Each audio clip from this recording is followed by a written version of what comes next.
Hare Krishna. Welcome to Hare Krishna today. Today we'll be discussing a very special topic.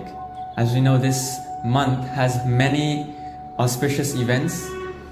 We recently celebrated Vasant Panchami, Saraswati Puja, and there are so many other events that are upcoming. One such event tomorrow is the appearance of Sri Advaita Acharya. Who is Srila Advaita Acharya? That is what we'll be discussing today. So Advaita Acharya, he appeared in the year 1434 AD in a place called Navagram in Bangladesh. His parents' name were Kuvera Pandit and Labha Devi. There was a reason, however, why he appeared in that specific place, and that is what we'll be discussing along with a few pastimes. So let's get into it. There is a pranam mantra that discusses the 5 truths, the Pancha Tattva. These 5 personalities are Sri Chaitanya Mahaprabhu, Sri Nityananda Prabhu, Sri Advaita Acharya, Sri Gadadhar Pandit, and Sri Srivas. These 5 personalities symbolize something very special. The mantra goes as follows. Panchatattvatmakam Krishnam Bhakta Rupa Swarupakam Bhaktavataram Bhaktakyam Namami Bhakta Shaktikam. There are 5 components. Bhakta Rupa, which is Lord Chaitanya or Sri Krishna. Bhakta Swarupa, which is Lord Nityananda. Bhakta Avatara, or Lord Sri Advaita Acharya. Bhakta Shakti, which is Srivas, and Bhakta, which is Gadadhar Pandit. These 5 personalities play a very important role in our Gaudiya Vaishnava tradition, and they are our primary deity. If you have visited our temple at the Hare Krishna Study Center, then you may have seen we have 2 personalities on the altar. Those 2 personalities, Lord Chaitanya and Lord Nityananda, are expansions of Krishna and Lord Balaram. Lord Nityananda is Balaram. So this avatar of Bhakti, Bhakta Avatar, or Sri Advaita Acharya, very special incarnation. Why? Because Advaita, the word Advaita, means non-different. Non-different from whom? Advaita Acharya is non-different from Vishnu, the Supreme Personality of Godhead. But he is also Acharya. He is playing the role of a devotee. Now this may seem contradictory, but there is a reason behind this. First, let's discuss who Mahavishnu is, so we can paint the entire picture of who exactly we're speaking about, this great personality. Mahavishnu is the first Purusha avatar of Sri Krishna. This description, if you'd like to go into detail, is given in the Srimad Bhagavatam, 1st canto, the Bhagavad Purana. This expansion of Krishna, the Purushas, they are in charge of creating this material world, while Krishna eternally resides in his abode, Goloka. It is stated by Lord Brahma in his Brahma Samhita prayers, Goloka dhamni nijadhamni tale chatasya. Krishna eternally resides in Goloka Vrindavan, enjoying there. So first, before we relish the sweetness of these pastimes, we need to know and understand the greatness of the Lord. The greatness of the Lord is given in Sri Bhagavad Gita. And then when we start listening to pastimes, which are mentioned in the Srimad Bhagavatam and Chaitanya Charitamrita, a book describing Lord Chaitanya Mahaprabhu, then we start relishing wonderful, beautiful pastimes. So, let's take you back, way back, before creation. Before creation of this material world, that is, there was just Krishna in his eternal abode with his eternal associates. His expansion, Lord Balaram, was the first expansion from him. Lord Balaram then expanded into 4 other forms. Out of those 4 forms, we get Lord Narayana, who resides in Vaikuntha. From Lord Narayana, we get another 4 expansions, of which one of them is Sankarshan. Sankarshan then expands as Karuno Dakshayi Vishnu, or more simply, Mahavishnu. Mahavishnu lays on the causal ocean, which he creates himself, and then from him emanates all of these universes. The Mahatattva is another word for the material creation, which is just a small part in this eternal spiritual sky. It's just a small portion. This Mahatattva is where within this Mahatattva is where we reside. And the worlds which are in the Mahatattva emanate from the pores of Mahavishnu, the skin pores of Mahavishnu. Mahavishnu then simply glances at this creation to allow all of these activities, the three modes of material nature, the ingredients, the 5 elements, to start acting, to create the matter in which we are living. This is Mahavishnu. Mahavishnu, then within each of these universes that he's created, we can say little bubbles. He expands as Garbhodakashayi Vishnu within each one of these universes. From Garbhodakashayi Vishnu, there's another expansion, Kshirodakashayi Vishnu, who resides in the heart of each and every one of us. That is how wonderful the Lord is. Such a wonderful description. But amazingly, now that we know who Mahavishnu is, he's the source of this entire material creation. That Mahavishnu is Sri Advaita Acharya. Very special, right? So why is this special? What makes it more special is that the Lord, Sri Mahavishnu, he creates this material world. Why? Because we, the living entities, wanted to enjoy separately from Krishna. So he's giving us a chance to try to exercise that desire, or try to fulfill that desire. But he also wants us to go back to him. So through his immense mercy and compassion, he comes to teach us as Advaita Acharya how to get out of this material world. Krishna says in the Bhagavad Gita, chapter 9, text 10, Maya Dhyakshena Prakriti, that this entire material manifestation is working under my direction. It's just one of his energies. And he also says in the 7th chapter of Bhagavad Gita, text 14, Devi Esha Gunamai Mama Maya Duratyaya, that this material nature, my energy, is very difficult to overcome.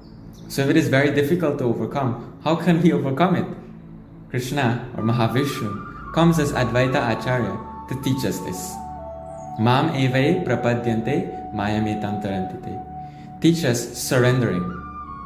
If we surrender, then we can begin to cross over this ocean of material existence.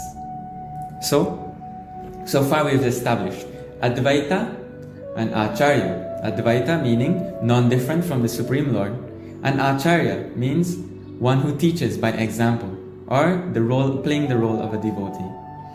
However, what makes the form of Lord Advaita Acharya even more special and unique is the inclusion of one very, very amazing and great personality, Lord Shiva. Lord Shiva, of course, we know is no ordinary personality.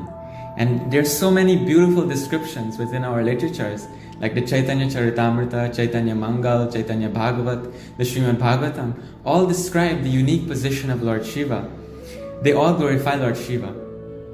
Lord Shiva, he is even present in Vrindavan, in India, as Gopeshwar Mahadev. Very special form of Lord Shiva, in which there is a wonderful pastime in which we'll not get into.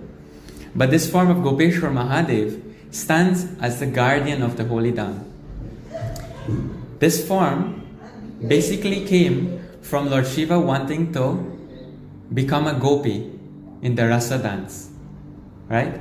So he expands as this form of Gopeshwar Mahadev, and he becomes the guardian of the rasa dance of Lord Krishna. But Lord Shiva is not only appeared as a gopi, but he also appeared as a cowherd boy. And his special service is to dance. We know Lord Shiva has the dance of destruction, in which all the worlds are destroyed, Tandav. But in his original form as Sadashiva, that is present outside of these material worlds, he is totally immersed in love of Krishna. And his special service as a cowherd boy is to dance for Krishna. He's called Nataraj, and so he loves to dance. So when he dances with Krishna, this immense love that is formed between Vishnu or Krishna and Lord Shiva, Sadashiva, that form, when combined, forms a beautiful, beautiful expansion or incarnation called Hare. And that Hare comes as Advaita Acharya. So, Advaita Acharya is the combination of two personalities, Mahavishnu and Sadashiva. They both, when they come together, they form a form of personified karuna or mercy, extreme karuna or mercy, compassion.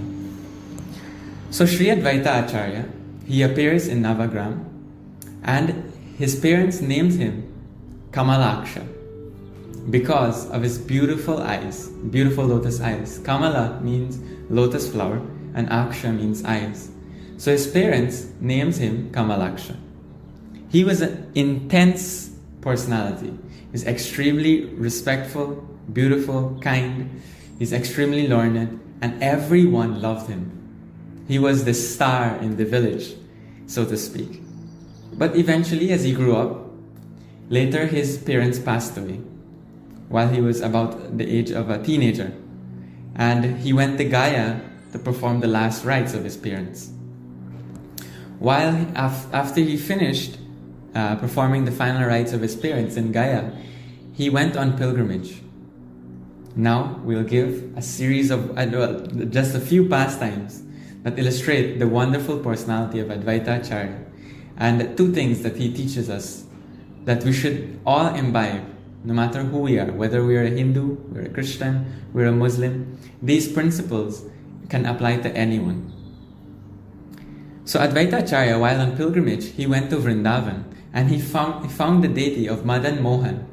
And if any of you are familiar with Vrindavan, we know there is a signature temple that is always depicted there, the Madan Mohan temple. That Madan Mohan deity was found by Sri Advaita Acharya.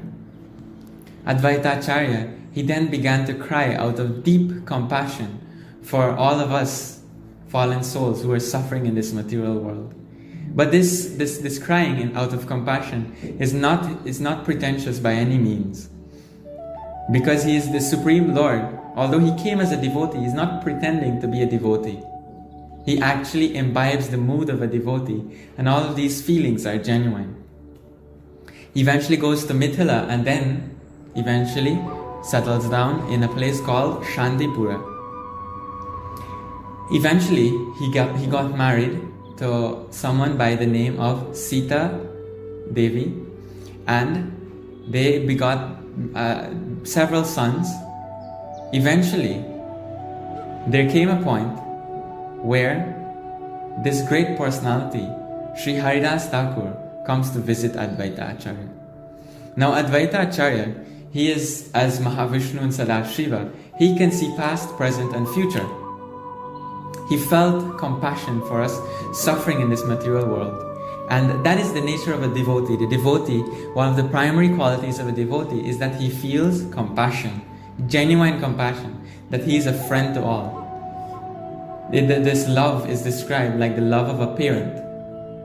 That a parent might see the child suffering, but they do not like this. They genuinely feel compassion and want to help the child to stop suffering. And he saw at that time that there was so much misunderstanding in the name of religion, and people were quarreling so much. So he begins to teach Bhagavad Gita and Srimad Bhagavatam, not preaching to try to reform or to preach that his way is the best, but out of compassion for us fallen souls, out of pure love. And what is love? The description of love is that it should be pure and unmotivated, unalloyed. Unalloyed means not mixed with anything, without any ulterior motives. And that love precipitates into compassion for all. That love is manifested in bhakti or devotional service. Pure compassion. And as we are on the point of compassion, we can remember our dear founder Acharya, Srila Prabhupada, who out of compassion, genuine compassion, traveled across the Indian and Atlantic Oceans from India to America on a steamship, suffering 2 heart attacks at the age of 70, to come and give us the message of Bhagavad Gita, the message of Srimad Bhagavatam. He traveled the world 12 times just to preach and deliver us, give us these messages so we can make our lives successful. So, Advaita Acharya, one day, he reaches another exalted personality by the name of Madhavendra Puri. Madhavendra Puri, he is another wonderful devotee of the Lord, and there is another wonderful pastime which we can discuss on another date. But as he arrived there, this is one of the pastimes that Advaita Acharya teaches us, that sadhu sangha, or association with devotees, or persons interested in Krishna consciousness or God consciousness, or interested in practicing bhakti, we need such association. And that such association is called sadhu sangha. They both enjoyed one another's company, and in each other's company they discussed so much pastimes of Krishna. And Advaita Acharya eventually took shelter under Madhavendra Puri as his guru or spiritual master. Now Advaita Acharya, he was considered around that time as the most learned and advanced person in his area, in the Navadvip area, Shantipur. One day, he gets visited by another great personality, Haridas Thakur. Haridas Thakur, he wasn't born in a big Brahmana family, but instead, he was born a Muslim, as a Muslim person. And he was a great Vaishnava, such a wonderful personality. We can see there's a wonderful story about him. He was beaten in 22 marketplaces, but yet still he never gave up chanting the holy names of the Lord. He was tested in so many ways. The Nawab, or the kings, persons in charge of that area at that time, sent a prostitute to deter him from his spiritual practice. But instead, Haridas Thakur, by his pure love and his pure chanting of the holy names, transformed that prostitute into a wonderful devotee and made so many disciples. He was extremely humble, and most importantly, he is called Namacharya. Namacharya means the principal epitome of one who chants the holy name. And through that chanting, he attained such success. He used to chant 192 rounds of japa each day. You may know those japa beads that we have. He went around those 192 times a day, but still had time to preach. It's amazing. So Haridas Thakur, he was considered by the Brahmana elites. Back then, the caste system was quite in effect. The Brahmana elites considered him to be like low class, low-born. He came to Advaita Acharya's home, and Advaita Acharya was having the Shraddha ceremony of his parents, celebrating the Shraddha ceremony of his parents. And two things you can expect when Advaita Acharya is celebrating the Shraddha ceremony: good prasadam and a very important crowd. All the VIPs, so-called VIPs, all the elite pandits were all there. Pandits meaning Brahmanas, extreme, like high-class Brahmanas. They could chant very wonderful Vedic mantras, perform wonderful sacrifice, all of these things. By birth, they were really pakka, fixed-up Brahmanas. At that Shraddha ceremony, Advaita Acharya, instead of serving all of these Brahmanas who were by birth Brahmanas, before serving them, he gave prasadam, the first prasadam, the honor of the first prasadam to Srila Haridas Thakur. Now this sends a deep message. This is another message, that devotional service does not depend on one's birth. If it were so, then so many rich persons would be great devotees. But it is not so. They can also become great devotees, but it's not that they alone can become great devotees. All of us, we may not be born in rich families or in well-to-do families, but nonetheless, Krishna does not consider our birth, because all of this is material conceptions. These material conceptions are irrelevant, because we are not these bodies. We are spirit souls. We are sons of Krishna eternally. And Krishna, he doesn't care for our bodies. What he cares for is that unmotivated love within our hearts. And Advaita Acharya sees that Haridas Thakur, he is the manifestation of such love and humility, that he honored him like this in front of all of these Brahmanas. These Brahmanas were now so taken aback, they were surprised, and many of them felt offended that Advaita Acharya did something like this. Haridas Thakur, he was out of his humility, he was saying that no, I can't accept this honor. I am born of a low family. But Advaita Acharya, what he says is very important. He says that because of your devotion, feeding you is like feeding 1,000 Brahmanas. That is the level that Advaita Acharya was on. It's a very special message. So, what is the message in this? Devotional service, as I said, does not depend on one's birth, wealth, any material quality. It depends on the nature and the level, the deepness of one's love. But that love cannot be artificial. It has to be unmotivated and unalloyed. Pure love. And how does one cultivate that love is what Sri Advaita Acharya is teaching us. And there are so many books, Bhagavad Gita, all these Vedic literatures, and even the Bible, the Quran, all describe how we can love God and develop a relationship with Him. But that love, of course, as I mentioned, and I keep stressing, should be unmotivated and uninterrupted, unalloyed. Another special contribution of Sri Advaita Acharya is as follows. One day, Sri Haridas Thakur and Sri Advaita Acharya, they came together. Sri Haridas Thakur is an expansion of Lord Brahma, by the way. They came together and they were wondering, how can we help the souls of this material world? How can we actually help them? That we as incarnations can't solve the problem. We need the Lord to come Himself. So, Advaita Acharya, keep in mind, there's a very special interaction. Brahma, Mahavishnu and Sadashiva are having a discussion on how they can save us. That is how important we are to them and how much they love us. That is their compassion. So Advaita Acharya, he sat on the bank of the Ganges, offering tulasi leaves with Ganges water to the Lord, crying out loudly, not just physical in volume, decibels, but out of loud compassion and love for all of us. So now why is this special? Mahavishnu, who is the source of Ganga emanates from his body.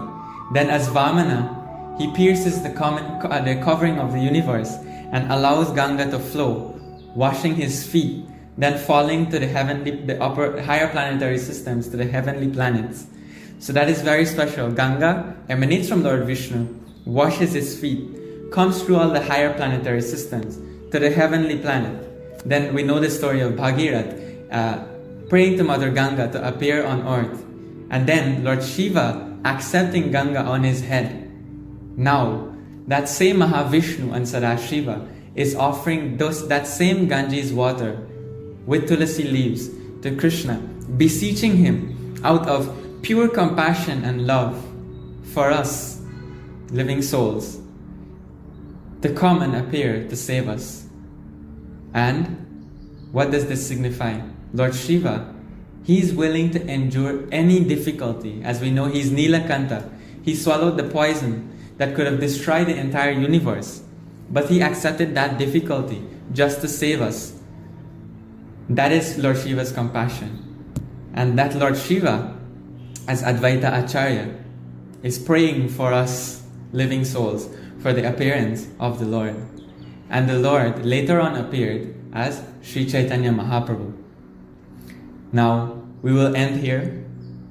I know we can go on more, but our time is going. And we will be discussing later on later programs. Next week is the appearance of Nityananda Prabhu, who is, we mentioned, another aspect of the five truths.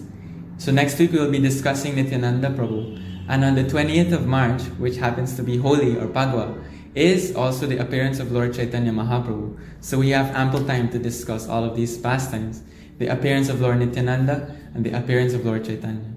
So I hope that today's program gave you a wonderful idea of who Sri Advaita Acharya is, and his special significance and special position in our lives, and why we should pray to such wonderful personalities that they bless us, that we can somehow or other imbibe what they have come to teach us, so that we can make their sacrifice worth it.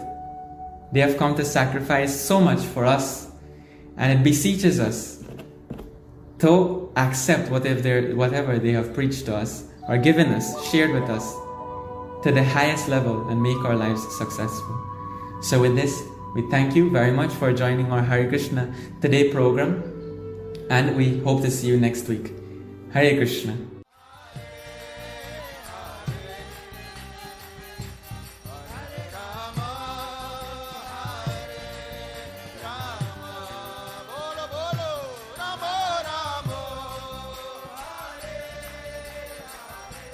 Again.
Shri Krishna Chaitanya Prabhu Nityananda Shri Advaita Gadadhar Shivasadi Gaur Bhaktavinda Shri Krishna Chaitanya Prabhu Nityananda Shri Advaita Acharya Shivasari Gaur Bhaktavinda